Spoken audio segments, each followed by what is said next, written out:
Kayyoo dhugaaf jettee.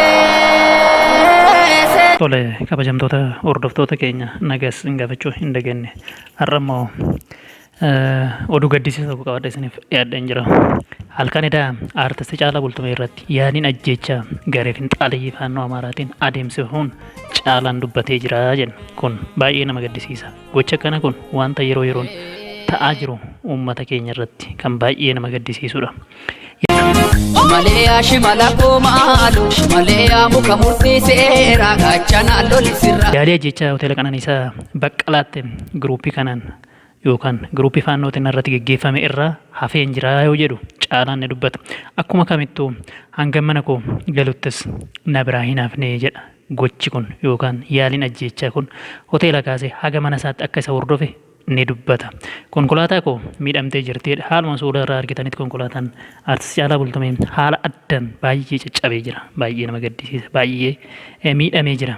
Ani garuu lubbuun hafeen jira jedha. Inni guddaan lubbuun baga haftee jenna. Lubbuun hafuun kee waan hunda caala.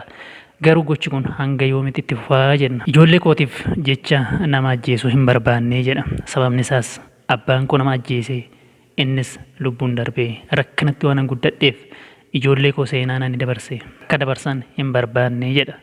Haa ta'u ijoolleen isaa akka isaa rakkatanii akka hin guddanneef akka isaa akka rakkatanii hin guddanneef gochi sukkanneessaa kana obsee akka bira darbe ni dubbata. Haa ta'u malee haga yoomiitti wanti kun haga yoomiitti obsasii kan jennu nuuf hin galle.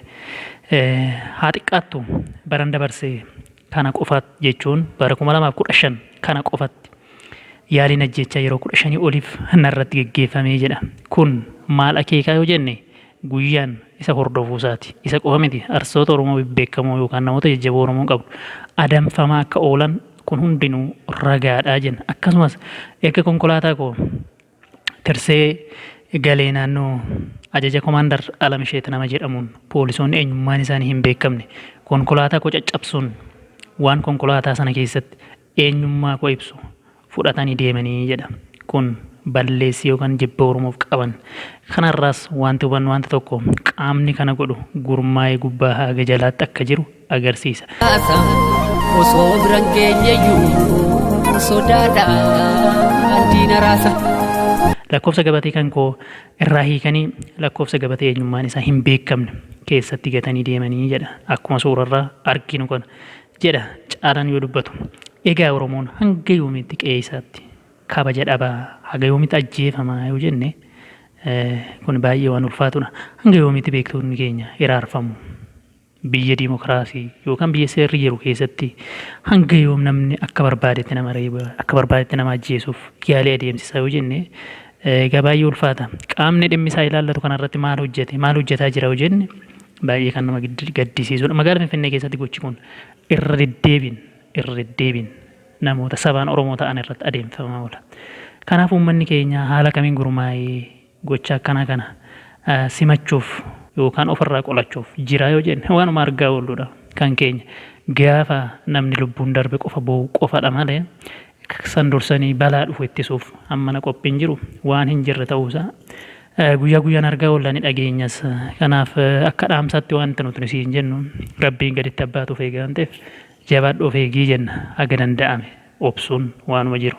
Egaa obsi daangaa darbes immoo miidhaa waan qabuuf yoo lubbuun jiraatte waan ta'eef qaama tarkaanfii sirratti fudhatuuf yaalu akka inni dhufetti deebisuuf qophii ta'e yoomilleetis ijoolleen kennaa rabbiiti akka rabbi kennetti guddatti waan ta'eef.